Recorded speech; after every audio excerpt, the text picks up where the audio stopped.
Welcome back, everyone, to another Dragon Ball Legends video. My name is DFree, and in this video, we're going to go ahead and talk about all the stuff you need to know post-update from maintenance in terms of the game. Hope you all enjoy. Subscribe if you're new for more content, and hopefully this information is helpful for you. If it is, make sure you do leave a like at the end of the video if you enjoyed it. So, to begin, we're going to bounce over to the news, because there's a few things that are happening now. So, there's a main story part 2 pre-release campaign, and just make sure you understand it says pre-release. It is not out right now.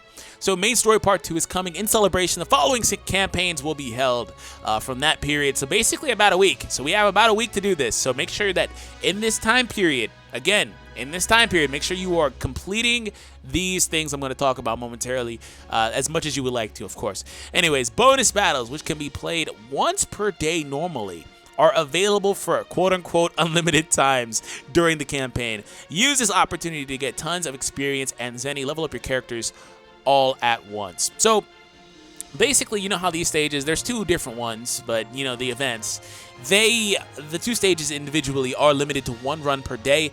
Now, you can go ahead and run them unlimited times. I don't know why you would run the first one, but run the second stages. I'll go to show you guys in a moment when we'll come back. But yeah, you can do that, and I'm going to give you guys some more tips. But just to continue on, we'll come back to this in particular, because this is the most important thing right here, the bonus battles. But we're going to move on from that, go to the scout battles, and we'll talk about these next. Get excited for the release of Main Story Part 2 with loads of scout battles. Plus, they can be played for unlimited times during the campaign. I believe scout battles are limited to 5 to 7 runs per day. I typically don't really play them too much, but they're cool sources of getting the souls, like the low-level souls, which I think they're talking about right here anyway. Get Z-Powers for your favorite characters and limit break them. Or Z-Powers, you get my point. Anyways, also, no, I was right. Also, get your hands on lots of different soul types to use in Soul Boost. I was right. Yes! Anyways, get plenty of souls and power up your favorite characters. So, event-limited equipment. So, there are other equipments that were also released as well. So, exclusive equipment for hero characters is also up for grabs. Get super powerful equipment to strengthen your hero characters. So, release your key is interesting. 3 to 15%. That is an insane amount of base health increase. That's really, really high. And the thing about hero characters is, we know this, I always try to defend them because I don't think they're bad. It's just, they're at a distinct disadvantage just because of the low stats that they have. But hero-specific equipment generally is actually really powerful. It's generally really freaking powerful, and this is no exception. Like, look at this. They're even doing the thing that they did with the shallot equipment that you would get from PvP, the gold shallot equipment, where they're doubling up per slot, so they're doing 2 boosts per slot. So ultimately, you can get a 15% increase on health, then 18% to strike, attack, and defense, ultimately. And then also to blast attack and defense. This is really, really good.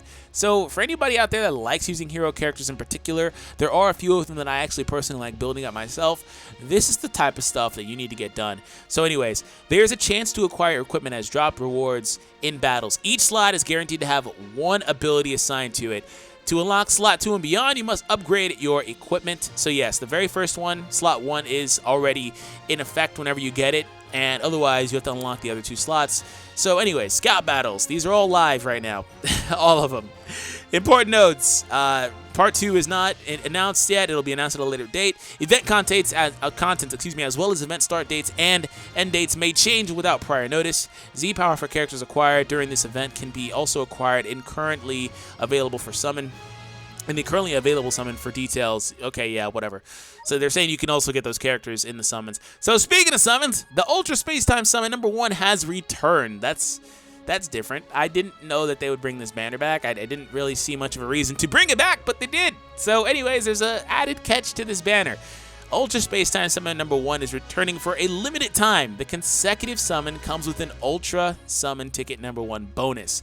So this is something new. I do not believe that at any point in this game's like couple of 2-3 month whatever lifespan so far, they have done any sort of consecutive summon bonuses or rewards or tickets. You know, if you play Dokkan, for example, they just got out of their anniversary, well, they're still in the anniversary, but typically, you know, for bigger events and anniversaries, there would be things like, you know, do 2 summons and you get a free 3 summons, you get a free one, and or per multi-summon you get tickets, and a certain number of tickets allows you to do a multi-summon on another banner, or single summons individually, things of that nature.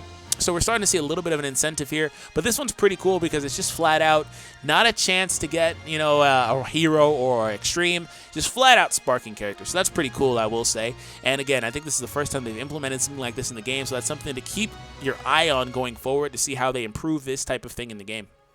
So this is the perfect chance to get a sparking character, as if I don't really know how many people really want these sparkings anymore for the most part.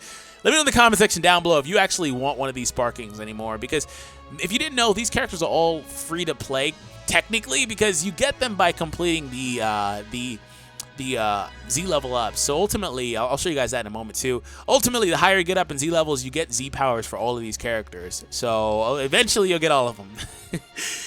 So yeah, anyways, the consecutive summon with the bonus can be played up to 3 times. So it sounds like per multi-summon you get 1 of these tickets and you can do 3 total. So you'd be able to get 3 total tickets, which is different, I guess.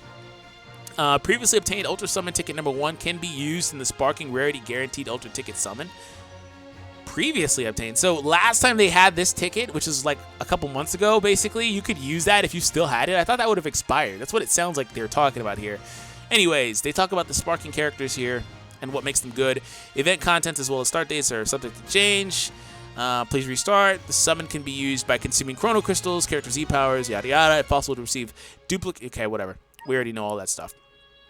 So Space-Time Duel number 5 is live. So this is another PvP session.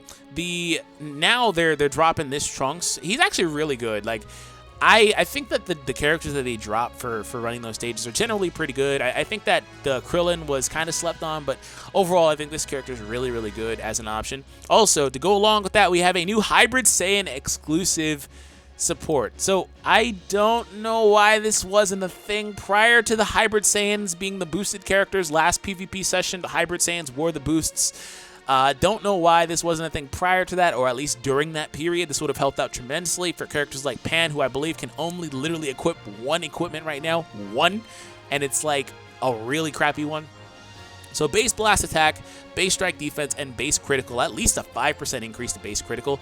This is a solid equipment. I don't think it's game-changing, but I do think it's really good, especially for characters like the Trunks. Unfortunately, characters like Gohan, he should be the best Hybrid Saiyan in the game. But there are too many things going on with Hybrid Saiyans right now that really, really limit Gohan's effectiveness. There's not a lot of strike attack increase, and this is another thing that's kind of doing that, increasing blast attack. Everything Hybrid Saiyan-wise basically tries to turn Gohan into a blast attack character. Everything from the characters he's on the team with, their Z abilities, and his own blast arts cards that he holds. That really just, I don't know, like that unit is so good, but he can't be as good as he can be right now, and this does not help him at all either. I mean, the other 2 are cool, the other 2 slots, but the first one, I mean, like, it's not a bad thing to have. It's just, it could be better. Fight your way through. You can get a 7-star Trunks Extreme. That's actually really hard to do. I tried to get my Goku the first time they started doing these. I think it was the first time. Tried to get him 7 stars. Did not go so well. That's actually a lot of grinding. Anyways, event mission contents. These are all the mission rewards you can get. 1,000 Chrono Crystals are available, 1,000,000 Zenny, 50 skip tickets, which skip tickets at this point I don't even bother using just because they're good for soul farming, I guess, but just because you still consume energy, which is really dumb to me, but I guess. Anyways, season rewards, ranking rewards, and then what are rare metals? They talk about the rare metal exchange shop, and that is about it for that one. So ultimately, the last little thing I think that was in here was there was a game update. I don't really think there's much else to it, but they do talk about the contents of that. They added main story part 1 hard mode, added 4-star difficulty jobs, so that's pretty interesting. I don't know if you can actually fail a job request, but it just seems like you can get better rewards based on the success of the request that you run through. Adjusted RP needed to rank up or down in PvP. They're still adjusting that. Adjusted PvP battle match rewards, so you seemingly are going to get better rewards, hopefully anyway. And then there are a few other things that were updated items in the exchange shop. Let's go check that really quick, and then we'll talk about the couple of things that I said we would talk about. So what is here? Do they have new souls? Please tell me there's new souls. Please tell me there's more souls. Oh, the Turtle Hermit Gi for Goku? I mean, I guess. If you didn't pre-order, you didn't get the pre-order bonus. That's pretty cool, I guess. But, I guess, anyways. The crates of milk are here, so that's cool. Super Soul 2s. Okay. Because you can also get more than one. I think when Super Soul 2s came out, you can only get 1. So, what I wanted to show you guys is there was a couple things. So, first and foremost, I was going to talk about the stage. So, let's go actually over to the stage. And my recommendation for this, if we go down to the experience and the other stage as well, the Zenny stage, where they are, they're way at the top actually.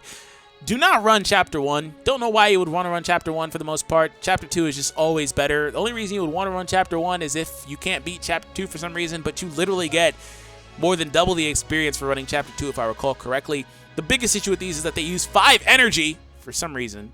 But if you're willing to honestly refresh your stamina, I know this is kind of something that's kind of like weird. Not here, actually. I know it's something that's kind of weird to say, oh, refresh your stamina. And in this game, it's no different. But if we come up here, you know, it would cost me 10. There are a few times it would cost you 10 Chrono Crystals to refresh stamina.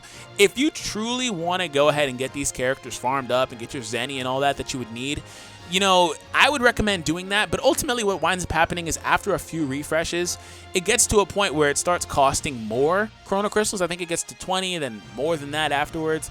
So don't do it to that point. Just do it a couple of times. You know, you should be able to get that, especially if you do things like buy the daily $70, or not $70, wow, the like $1 70 Chrono Crystals or whatever that deal is. Also, if you have a bots like I do, you know, this is another like 40, and this is actually pretty cheap, to be honest, like $5 or whatever. So you can go ahead and get that done for the most part if you were to do things like that. Also, there are story stages. I know that it's, like I said, a weird thing because a lot of times you'd want to hold those for summons, but it's kind of one of those things where you compare value. Because if you save that 20 or 30 Chrono Crystals or that per day that you would use otherwise, ultimately that amounts to a lot, but you are able to max out your characters more effectively, and you only have a week to do this. So honestly, I would recommend doing it. And again, I understand, but especially for free to play, but I think it's worth it, especially because the game awards you every day, on a side note, with the chance at getting additional Chrono Crystals if you choose them. So, but yeah, that is basically it, guys. Hope you all enjoyed. Subscribe if you are new for more content. Have an awesome day, and I'll catch you in the next one.